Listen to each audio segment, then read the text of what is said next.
Well, howdy, and welcome back to our final hour of the day today. And with us right now on the phone is a new but old, and I don't mean that in age, friend, Hugh Hewitt. Hugh, how are you? I'm terrific because in 7 days, Bill Post, the Texas Longhorns take the feathers out of the ducks. Why did I know that was coming? 7 days to December 30th and the Alamo Bowl. Frankly, I am amazed that the Alamo Bowl was this desperate, Bill, that they would take the ducks. I guess they like the uniforms. Okay, I was going to go in here and really build you up big and say all the great things I could possibly say about your crappy Ohio State Buckeyes. How many games did they lose this year? Only one. Only one? Only one. To whom? Urban Meyer's lost one game in 2 years, Bill. We're playing on January 1. That's what actually later than January 4th, I think. Who did they lose to? Michigan State. Oh, really? Michigan State. Who lost how many games? Michigan State is ranked very, very high, and they surprised us a little bit. Not as high as the Oregon Ducks are ranked. I don't want to get carried away. I just found out you're running for the State House. Yes, I am. You know why? Why? Because I couldn't make it as a radio guy, so I thought I'd try a different gig. That's not true. I know that's not true. Do you really think you can put up with all these people not knowing what they're talking about? Well, yeah, that's going to be a little weird. You're not allowed to tell them to sit down and shut up when you're one of their colleagues. You'll make a great legislator, but my gosh, that's like when people ask me if I wanted to be a judge ever, and I said, no, I could never stand not saying anything. Yeah, I imagine there's going to be a little bit of that feeling, just sitting there and stomping my toe and wanting to do something. Because I'm telling you, we have some of the absolute most insane Democrats in all of America in our Oregon legislature, including our House Speaker, Tina Kotek, whom we hope actually we get the majority back and we can get rid of her from that. But, oh my, yeah, we have some stuff. How long is the session year-round, or is it just 10 weeks or 12 weeks or something? Oregon, like that? it's a little different. What we do is every odd year, the odd number, so this next coming up even year, we do a short session. I believe it's about 35 to 36 days. Then in the odd numbered years, so the next one would be 2015. If I were to win in 2014, in 2015, my first session would be, it's about a 5 to 5.5 month session. Well, that's not too bad. No. You can put up with bloviating for that long. I think so. And they have a studio in the base of the Capitol, and I'm just going to do my show anyway. Oh, well, that's pretty cool, too. Well, I am so excited for that. That gives me something to cheer for in Oregon. They tell me Merkley is actually vulnerable, but I'm not sure if I believe it yet. I've seen several polls now that show him, say, number 13 or 14 out of 15 possible vulnerable Democrats. And here in Oregon, granted, it was a Republican polling firm, but they showed that only 33% of likely voters would reelect him. Well, that's good news. And you have a neurosurgeon running? Is that what I learned? That's one of 5. We have 5 Republican Senate candidates right now.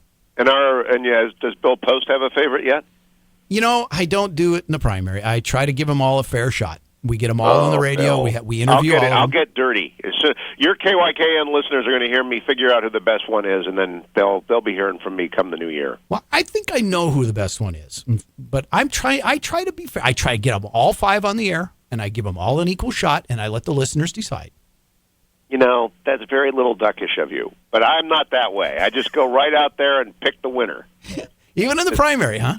Even in the primary. Of course, I'm often wrong. Frequently wrong, never in doubt. That's my view of the world. Because you were all Merry over Christmas Mitt Romney. to you, by the way. I'm Yeah. so pleased, and thank you for adding me to your lineup in the new year. I'm very excited about this, even though Salem is nuttier than most. Oh, no kidding. Yeah, we're going to get you on at 6 o'clock on January 6th. We start at 6 o'clock, and you're going to be right back to back with your buddy over there at Salem Radio Network, Dennis Prager.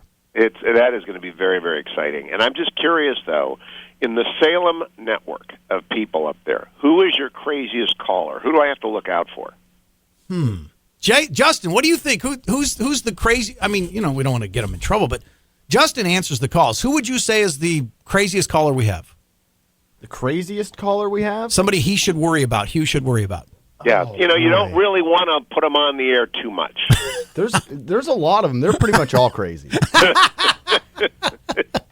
I don't want to single out one person because then I'll get in trouble, so I might as well just call everybody crazy, right? That's the problem, Hugh. We live here in the same town with them. Oh, that's true. They can come find you. Well, that I've got a long list in the studio of people that you let on the air only very rarely because they're just not really conducive to a smooth flow Hugh, one of the things, tell me, just if somebody said, Hugh Hewitt, what kind of radio show do you do? I would ask that. What kind of radio show do you do? I do conservative political talk, leavened by humor, an awesome encyclopedic knowledge of sports, popular culture, and, of course, an abiding love of the Big Ten. And I interview newsmakers in Washington, D.C. We try and make the news as well as report the news. It's tomorrow's headlines tonight. And I hope they sample it. They're going to find out they're better informed. They laugh a little bit. It's very much like Bill Post's approach to talk radio. If they like you, I think they'll like me. Well, I do, and I really appreciate you and what you do, and that is that. I'm glad you said what you said, because that is so true. So many of the talk show hosts are so angry, and I've never found you ever angry. I don't think you've been perturbed. My new book is called The Happiest Life for a reason. Really? I just believe in being upbeat and full of energy and enthusiasm for life. And we're going to turn this country around. I just come back from a 2-week vacation and have discovered that the Obamacare rules have changed 3 times when I've been gone. Yeah. And so I really don't know what has been going on. I've been out of the country for 2 weeks, and I come back, and this is such an extraordinary meltdown that they make jokes about it abroad, about our country. Isn't that incredible? Yeah. We were the nation that everybody said, gee, I wish I could live there. And everybody talks about, I was in South America, about how they have free health care, but nobody wants to use it. You've got to have private insurance. We're heading in that direction, free health care that nobody wants. Wow. I mean, it boggles my mind. But you guys lead the way. The Oregon Health Exchange is a lot like the Oregon Ducks. Well, now, hang on. We are number 1 in our healthcare exchange because we've signed up nobody. That's what I mean. You're like, as overrated as the Ducks were at the start of this year, the Oregon Exchange was overrated, right? Yeah. Okay. You're making Justin in there very happy because he's Oregon State guy. Well, I don't have much of a chance to abuse the Beavers, but we'll get to that. Really, with their uniforms, that's why you guys get away with what you get away with, because they got the orange and the black thing going. Where are they going to play a bowl game in, by the way? Hawaii? Yeah. They got invited somewhere? Yeah. And you know who they're playing against? Is that the Desperation Bowl? What is that? Close. They're playing the Boise State Broncos, of which the second-string quarterback was just thrown off the team for peeing off of a balcony. Starting quarterback. Now, Grant Hedrick is the starting state quarterback. office. How do you get around this Ducks-Beaver thing? That's a great question, because I'm already being hit with it on my Facebook page. So who do you? Well, I mean, I'm a proud Duck fan. I don't know. I'll just be nice, I guess. Jeez, that would be tough. That would be like running as an Ohio State alum in Michigan. Yeah, that would not go very well in Michigan. I know. There's ways to play around with it. We have something here we call a platypus. Oh no, that's a beaver with a duck bill. Yeah, and that's a lot of the people. There are split families in this state. I mean, husband is duck, wife is beaver, et cetera, and family and kids go to each school. It's a big deal here. Oh, I'm sure it's like UCLA, USC down here, and I pox on both of their houses, but more on USC. Well, yeah, but imagine you're in a state where there is only 2 big major universities in the entire state, and they're only about 40 miles apart. Has Oregon State won that game in like 100 years?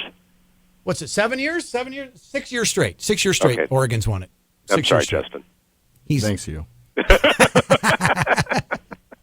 Will we ever hear from Dwayne? How much do we hear from Dwayne on your show?